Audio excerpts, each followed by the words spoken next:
Hey, good morning, good afternoon, and good evening. I think it's time we started. So thank you very much for joining this webinar on the expression of interest submission process. The format of today will be that there will be a presentation and then a short video and then a final few slides, and then we will open the floor for questions.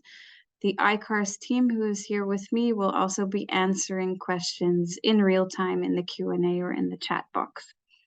So without further ado, I would like to present Professor Sabiha Esak, who is the ICARS Senior Implementation Research Advisor, and she will take you through the process of how to submit an expression of interest to ICARS.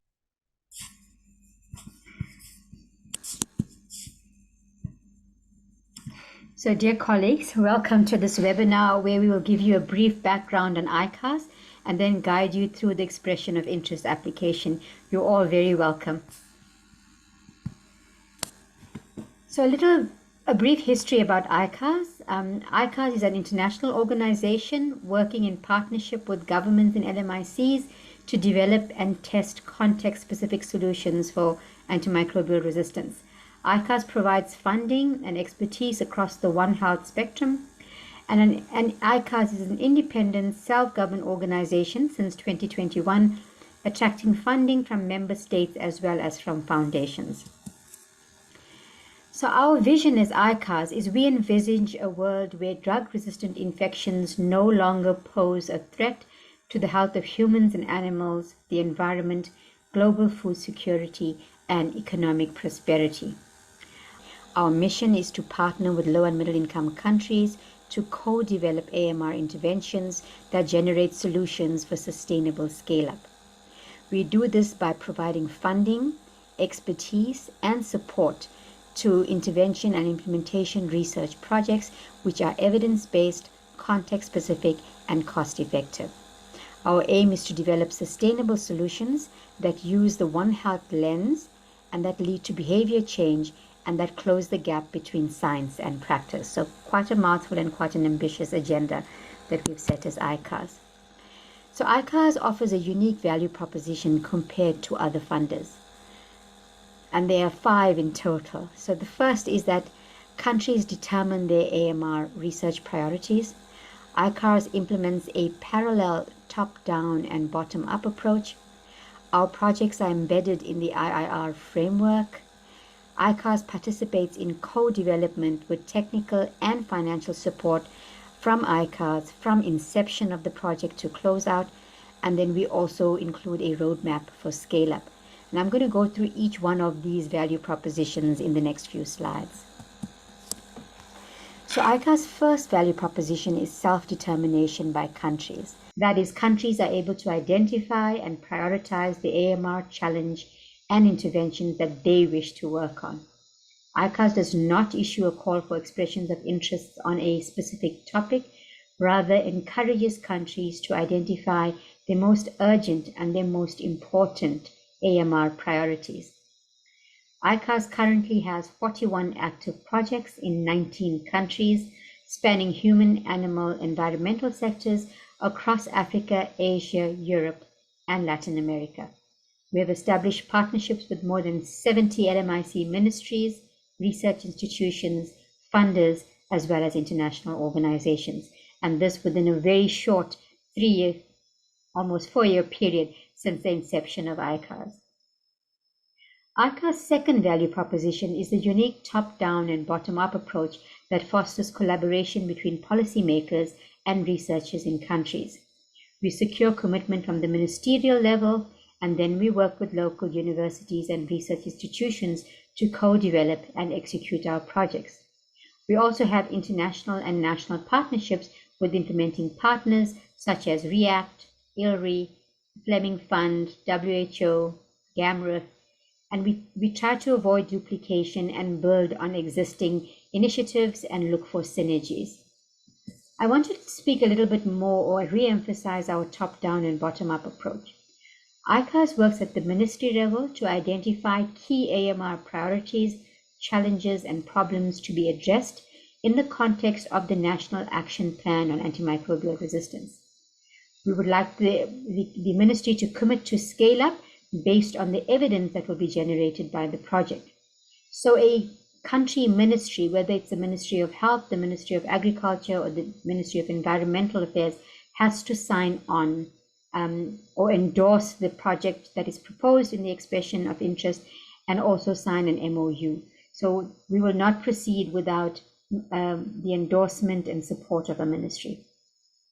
Then ICARS works with a country team of researchers who formulate the research questions, develop the overarching proposal and the subsequent protocols, undertake implementation, analysis, and dissemination, and then the research institution is ideally responsible for project management. ICARS' third value proposition is our intervention implementation research framework. We have the continuum at the top, and we then have divided the proof of implementation into 3 phases. So if you look at the continuum of the top, we begin with the proof of concept. So does the intervention work in a controlled research setting or within a controlled research study design and population? We then have proof of implementation. Does the intervention that we explored in proof of concept actually work in real-world settings? And if it works in real-world settings, the third aspect is informing scale-up. How do we sustainably integrate those interventions into One Health systems? ICARS focuses on the proof of implementation that has 3 phases. The first is defining the implementation challenges. Phase 2 is designing the implementation strategy. And phase 3 is testing the strategy. And we will introduce all of these concepts in detail once your expression of interest is approved for co-development, and we workshop all of these aspects with you. So let's unpack a little bit what we understand by intervention research and implementation research. A health intervention is performed for, with, or on behalf of a person, animal, population, or environmental setting to improve health conditions. Intervention research examines the effects of an intervention on an outcome of interest using an appropriate study design. Good intervention research needs to be well designed to understand the effect of the intervention. There are several methods that could be used, and the approach will depend on the country, the study setting, the intervention, and the outcome of interest. For this, you should use the PCOT model to define key aspects, which is population, intervention, control or comparator, outcomes, and timing. And then once that is done, you can develop the appropriate study design. So what is implementation research in this context? So implementation research is the scientific inquiry into questions concerning implementation, the act of carrying an intention into effect, which in health research can be policies, programs, or individual practices, collectively called interventions. So ICARS has adapted this definition for AMR. So implementation research in AMR involves the quantitative and or qualitative scientific validation of processes. I want to emphasize process as in how to, that will facilitate the systematic and sustainable uptake of evidence-based AMR interventions into routine practice.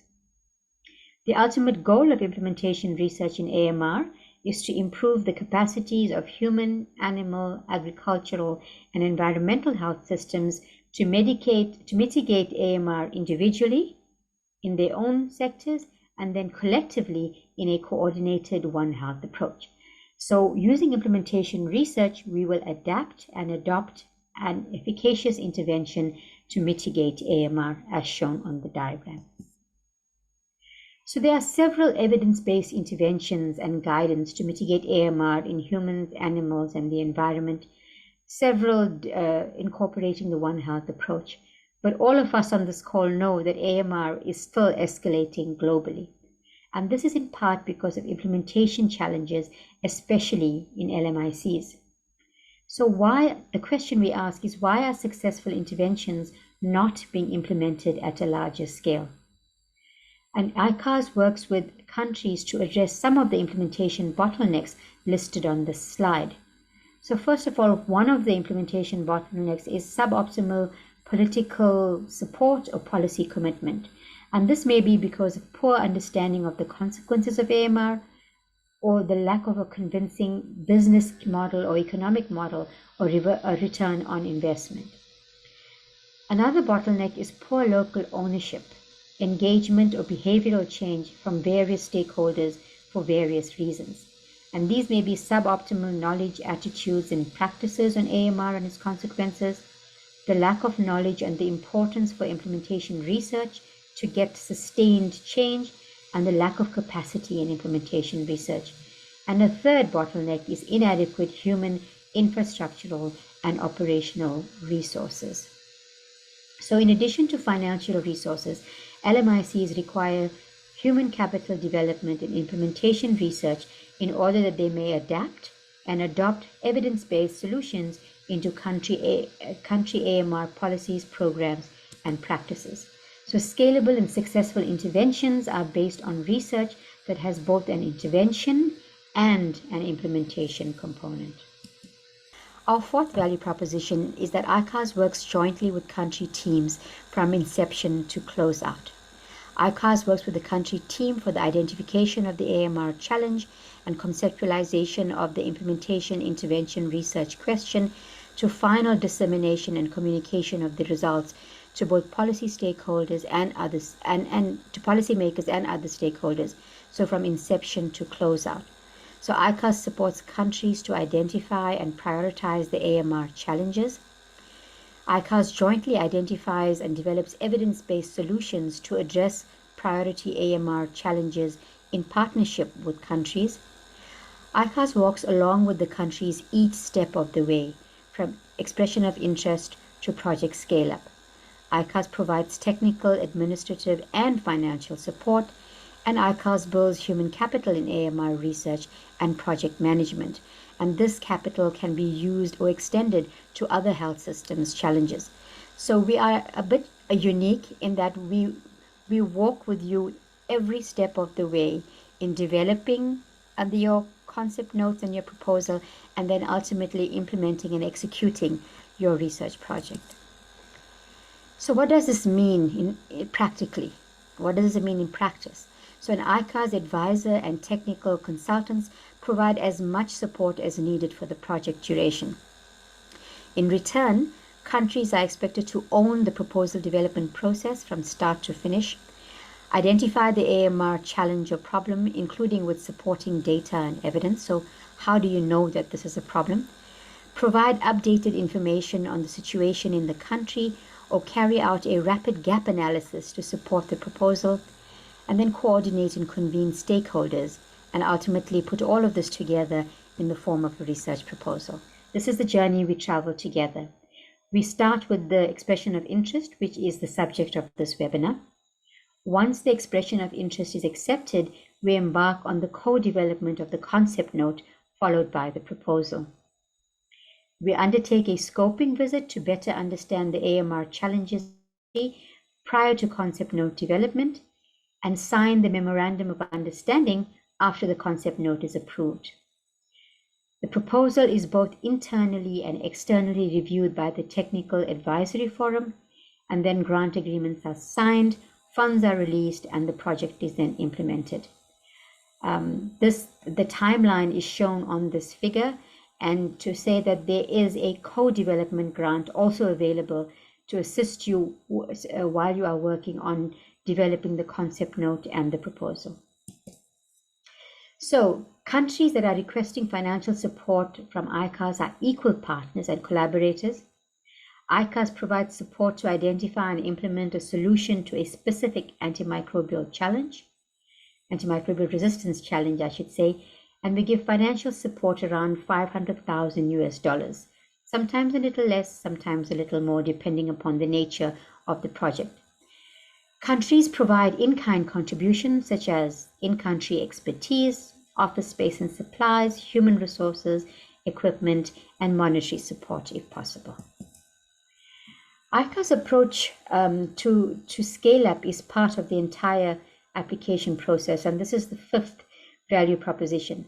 The country commits to scale up based on the evidence and proof of concept generated within the intervention implementation research project. Scale up begins with the dissemination of the findings and advocacy for uptake into systems, policies, programs, and practices, followed by including the strategy in the National Action Plan on AMR, mobilizing internal domestic funding, and undertaking relevant organizational steps to prepare for implementation at scale. And finally, monitoring and evaluation, which may identify gaps, which in turn lead to further research. And each of these steps involves partnerships between implementers, researchers, and policymakers to support effective scale-up. So we will now go through each section of the EOI. The very first part of this form covers information on the responsible ministry and the contact person, and it also mentions a cover letter. We don't have a template for a cover letter, but every expression of interest must be supported by a letter from the responsible ministry stating that the ministry is in support of the project and that the ministry will support its implementation and then ultimately scale up on proof of concept. Question 1 asks you to describe the priority AMR specific or AMR sensitive challenges and problems. We ask you to complete this table, succinctly describing the problem and why it is a priority. So you can identify a minimum of 2 and a maximum of 5 AMR specific or AMR sensitive challenges that you would like to address with financial and technical support from ICARS. We ask that you be as specific as possible and explain why they are a priority. We have developed illustrative examples on this template and will circulate these to you after the webinar. I have included an illustrative example from human health here, and this is the type of challenge and priority reasoning that we would anticipate. So the challenge or problem, hypothetical, is that passive surveillance of AMR in several tertiary hospitals in country X has shown increases in resistance to third-generation cephalosporins, aminoglycosides, and fluoroquinolones among Enterobacterialis implicated in infections. These antibiotics are empirically prescribed, with microbiological investigations undertaken mostly when there is evidence of treatment failure. So there's no microbiology-informed treatment. And there's an increase in carbapenem prescriptions has also been observed in this hospital. Now remember, carbapenem is a last resort antibiotic.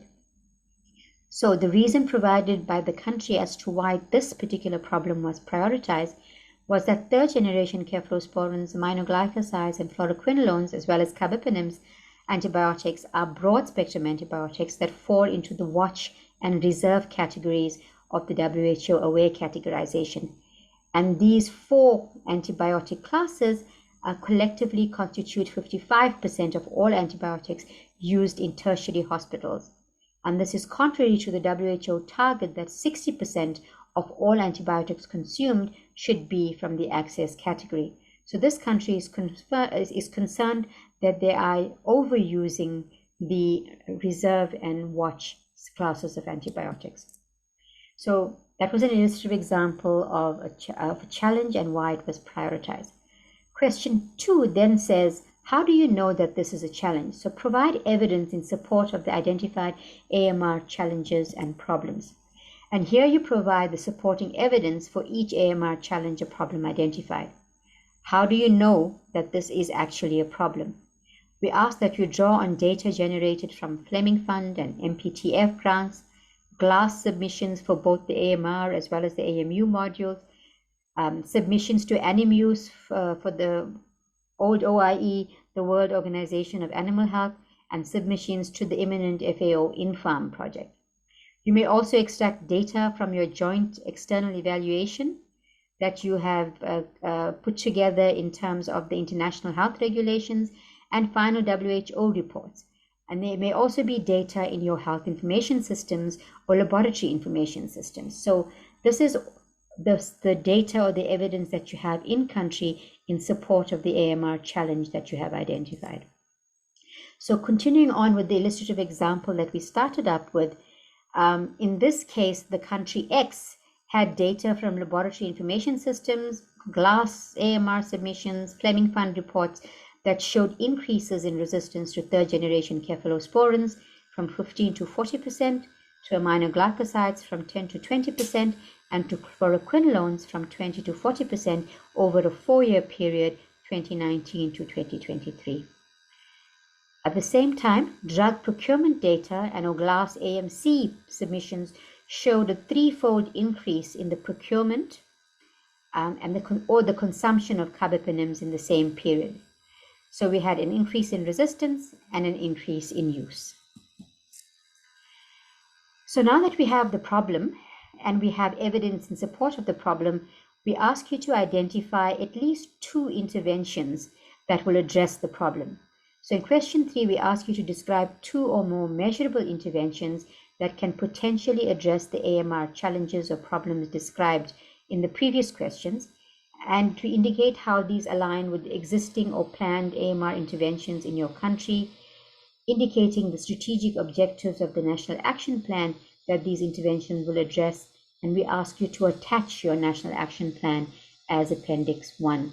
And we really must highlight here that the projects must use measurable, smart indicators in terms of measuring the impact of the interventions. So to reiterate, we ask you to list at least 2 interventions to address each challenge or problem.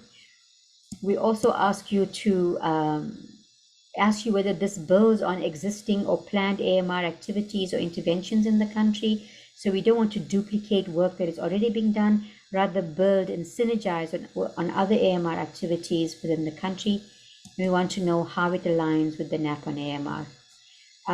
Here we ask you to look at the WHO people-centered approach, which has a list of interventions, as well as the AMR priority research agendas for human health, as well as One Health, to get some inspiration as to the types of interventions you can think about implementing in your countries.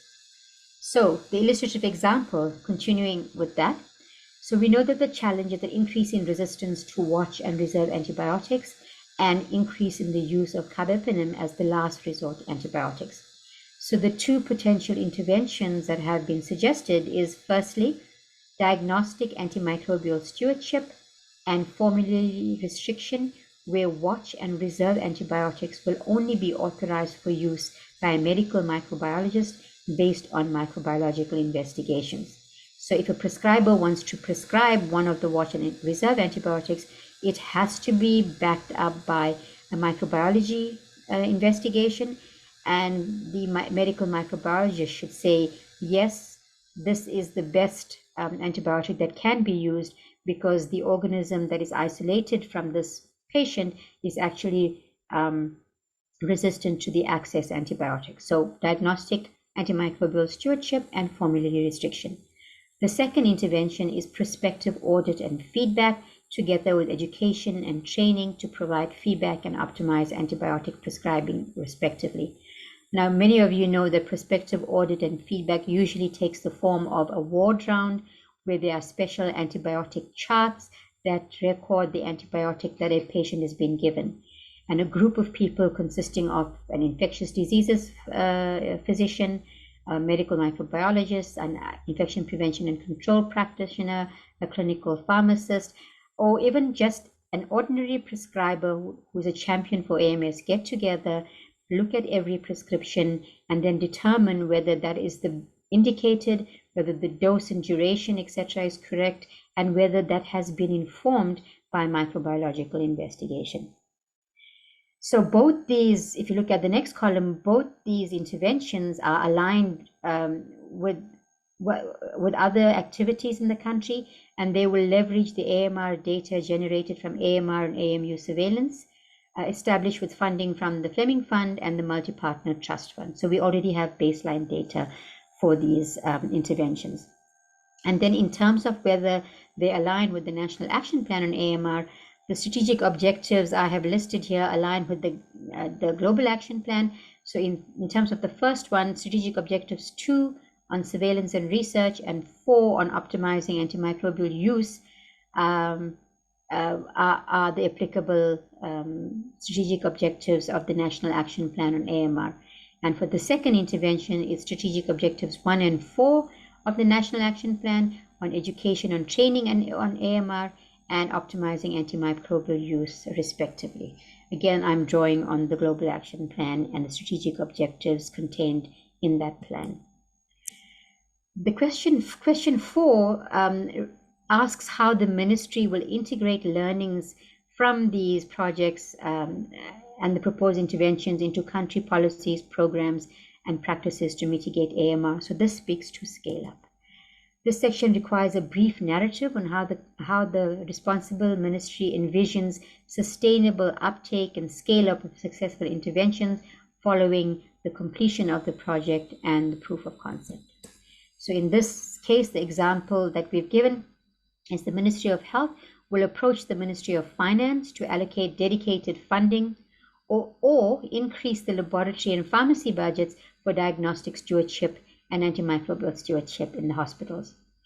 The ministry or the hospital manager will task the AMS committee, the Antimicrobial Stewardship Committee, or the Pharmacy and Therapeutics Committee in hospitals with rolling out the interventions once we show proof of concept. And the hospital manager or the Ministry of Health will include antimicrobial stewardship in the descriptions, roles, or key performance indicators of key AMS personnel, such as infectious diseases specialists, medical microbiologists, pharmacists, IPC practitioners, or nurses that are employed by the ministry. So this is just hypothetical, and obviously, depending upon your setup, your ministry or your hospital will be able to think of different ways in which intervention can be sustainably scaled up. The last question is, we ask you to list the stakeholders you will engage to facilitate the implementation and scale up of the proposed intervention. So this is the last table, and we ask you to identify the stakeholders as well as their roles in the project. And these could be research institutions or universities, public and private non-governmental stakeholders, and many more people. And these are stakeholders that would help a project as well as hinder the project. And you should be well aware of the facilitators as well as the detractors when it comes to types of projects. So it is essential to include all relevant stakeholders to ensure ownership of the development, implementation, scale up, and sustainability of an intervention. Relevant stakeholders must be involved as early as possible, and these are some of the categories of stakeholders that you should be considering. So in the public sector, we have the government ministries, regulatory authorities, chief medical or veterinary officers, we have national reference laboratories, public health surveillance bodies, etc. We have academia, universities and your research institutions. We have communities, including civil society organizations. We have professional organizations, the private sector, as well as international partners, such as the quadripartite organizations. So, in keeping with the illustrative example, in terms of diagnostic stewardship and formulary restriction, we have identified a number of stakeholders. So, we think that the university, research organization, or the research unit in the Ministry of Health should develop the project proposal or protocol, apply for ethical approval, conduct the research in collaboration with the Ministry of Health. The hospital CEO or manager should provide leadership commitment and later a budget once the proof of concept has been established. The Antimicrobial Stewardship Committee or the Pharmacy and Therapeutics Committee should develop guidelines and standard operating procedures for formulary restriction. The head of medical microbiology should develop guidelines and standard operating procedures for diagnostics from sample collection to reporting of results. All of the prescribers should comply with the guidelines and the SOPs. The patients should agree to diagnostic stewardship and antimicrobial stewardship as part of their clinical care. The insurance companies, the medical insurers, should agree to pay for diagnostic stewardship and antimicrobial stewardship for patient management. Professional organizations should endorse and facilitate the implementation of the programs.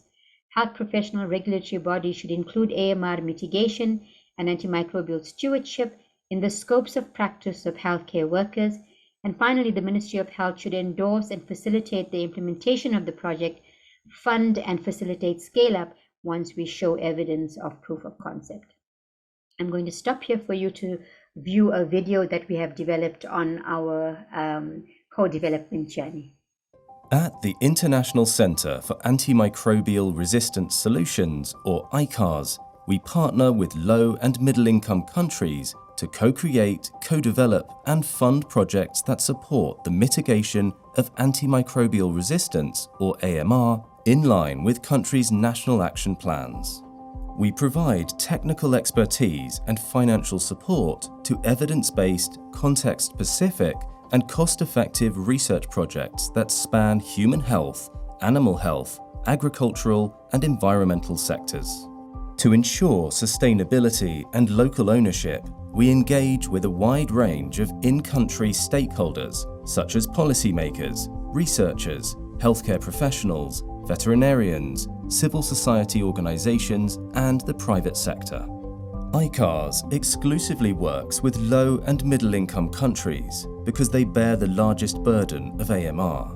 Any low or middle-income country on the OECD DAC list is eligible to apply for a funded partnership with ICARS if they provide strong governmental commitment to addressing AMR.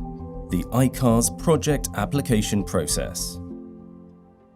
Ministries in low and middle-income countries can initiate a partnership with ICARS by submitting an expression of interest using the ICARS project application portal on our website. The expression of interest should outline key antimicrobial resistance challenges in the context of the country's AMR National Action Plan and propose an AMR intervention to test. A template is available on the ICARS website. The deadlines for submission of the EOIs are 15th of February, June and October. If the expression of interest is aligned with ICARS' vision, mission and pillars, the Ministry will receive a positive response and the co-development process begins. Here, the Ministry and ICARS work together to develop a concept note. Key components of the concept note include a detailed explanation of the national AMR context, a description of a specific challenge and why it is a priority, the project aims and objectives, and key stakeholders to engage. Applications are led by the responsible ministries in the applicant country. The Ministry takes ownership of the project and brings research institutions, universities, and other public and private stakeholders into the co-development of the project. The concept note should ideally be submitted 2 to 3 months after approval of the expression of interest. As a partner in the process, ICARS mobilizes its research advisors and subject matter experts to shape the project by ensuring that the methodology is appropriate. Relevant stakeholders are engaged and consideration is given to how the project could potentially be sustainably scaled up to mitigate antimicrobial resistance in the country. ICARS use toolkits and learnings from other organizations and initiatives to build on existing evidence and experience. Once the concept note has been submitted, ICARS will review it and provide feedback within a month. When the concept note is approved, the responsible ministry formally commits to the partnership by signing a Memorandum of Understanding, or MOU, with ICARS. At this point, the collaboration is made public. Following the concept note and MOU, the detailed project proposal is co-developed. Here, the Ministry works with the ICARS research advisors and subject matter experts to develop a detailed description of all aspects of the project, including a study design, research methodology, a theory of change, a log frame, a work plan, and a detailed budget. The full proposal should be submitted 3 to 4 months after approval of the concept note. The final stage in the application process is the external review of the project proposal by the ICARS Technical Advisory Forum, who assess the project proposal and provide feedback. Final approval is given by ICARS Executive Management, and the grant is then awarded. To view the project framework and to learn more about the process, visit the ICARS website. So this is the address, the website link that takes you to the application portal, and this link will appear on this slide, and we will make the slide set available to you at the end of this webinar so that you have it on hand when you are applying. Once you get into the website, you have to create a profile as a ministry, and here you enter the contact details of the person who will be the contact person from the responsible ministry. You have to upload the EOI in a Word format. You apply and create a user, and remember to agree to the privacy policy. The EOI deadlines for 2024 are the 15th of February, the 15th of June, and the 15th of October.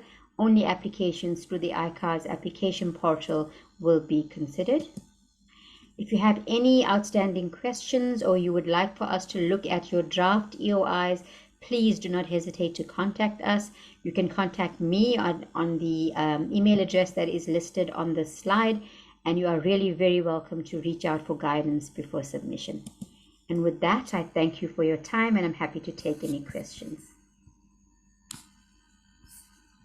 Thank you so much, Sabiha. This means that the floor is now open for questions and answers. The easiest way to ask your question is to go into the Q&A section at the bottom of your screen and type your questions so that we can take them live. Sabiha, while you were speaking, there was a few questions that already came through. So maybe if you could just clarify whether it is expected to be the ministry that submits the expression of interest, or whether it can be a research institute that submits it, that are not part of the ministry concerned. So this is meant to be a partnership between the Ministry of Health and the research institution concerned, because as part of the grant agreement and the memorandum of agreement understanding, we expect the ministry to scale up the interventions that we have shown have by proof of concept. So this is not a research grant as we would normally expect that is given to research institutions, but really a collaboration between the ministry and the research institution. And this is specifically focused on implementing the National Action Plan on Antimicrobial Resistance. So I highlighted in the presentation the parallel top-down and bottom-up approach. So key role players are the ministry involved, and that they would have to endorse the project and be an equal partner in the development of the project, because we would expect them to then scale it up and roll it out. But then we also rely very much on the researchers and the research institutions in country to work together with the Ministry of Health to develop the research protocol and to implement it, and then to disseminate the findings once they become available.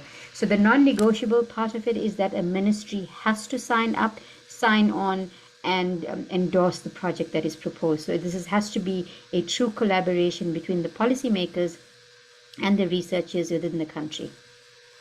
Great, thank you, Sabiha. Maybe also for our colleagues who are French speaking or Spanish speaking or Portuguese speaking, feel free to write your questions in your native language, and my Spanish, French, and Portuguese are decent enough to be able to understand the question, and I will be able to translate them into English if needed. Okay, I don't know if you're able to see the Q&A, Sabiha, but it says, is it possible to give some examples about the funding and what it covers? Absolutely. I think that if you look onto our website, we do give you an overview of what is in scope in terms of funding and what is out of scope. So we do fund the salaries of people working on the project. Please correct me if I'm wrong in any of these, Anik. We also fund the operational expenses, small pieces of equipment, and your project is written up as work packages, and in each of these work packages we list out activities, and then we determine the funding required to implement all of the work packages. So maybe some of the other advisors on the team could give an Yeah. idea of what's in scope and what's not. Maybe just to add a little bit to that, so we also do expect that there will be some in-kind contributions from the countries.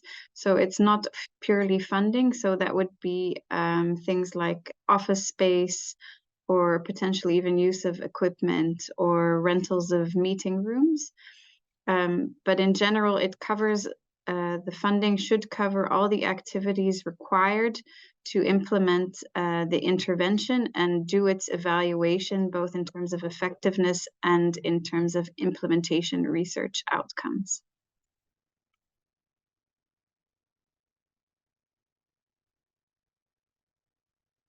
So Sabiha has also put her email in the chat in case anybody wasn't unable to capture that off her slide. So also feel free to reach out directly to Sabiha if you have any questions about the EOI process. We will also be sharing after this webinar the presentation that was made by Sabiha, as well as some additional resources, so you have something to refer back to. Okay. So then there's a question from Isabel. Sabiha, it's whether a ministry can put in an expression of interest for more than one project, or, and I guess the same question in terms of research institutes or universities. Yes, more than one ministry or one ministry can put in more than one application for or more than one expression of interest. If you look at our website, you will see that one country usually has between 2 and 3 projects going at a specific time, and it's usually from the human health sector, one from the animal health sector or agricultural sector, and sometimes we have 3 where the environment is also involved. We obviously would like to have projects that look into AMR at interfaces, so more of a One Health lens, but we will equally consider sector-specific proposals or expressions of interest from human health, animal health, plants, and the environment, water and soil. Thanks. Thank you. Maybe just to add, so Sabiha also shared the 3 deadlines in 2024. So there will be on 15th of February, 15th of June, and 15th of October. It's important to note that these are competitive processes where each expression of interest will be evaluated both on scientific merit of the AMR problem and the intervention proposed, on the scientific merit of the research team being proposed, on the engagement of the government sector involved, and to which extent their commitment is to use the results of the project to implement after the project is finalized. We will also be looking at the security situation related to the areas where the intervention is being proposed, and there's a criteria also related to ICARS institutional interest and risk.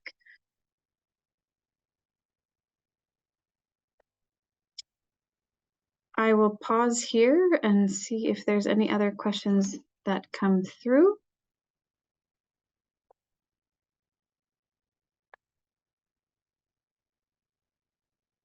I think your presentation was very clear, Sabiha, so I think we leave it here. Thank you again for joining today, and we look forward to receiving your expressions of interest in the near future, and do not hesitate to reach out to us if you have any further questions. Thank you again.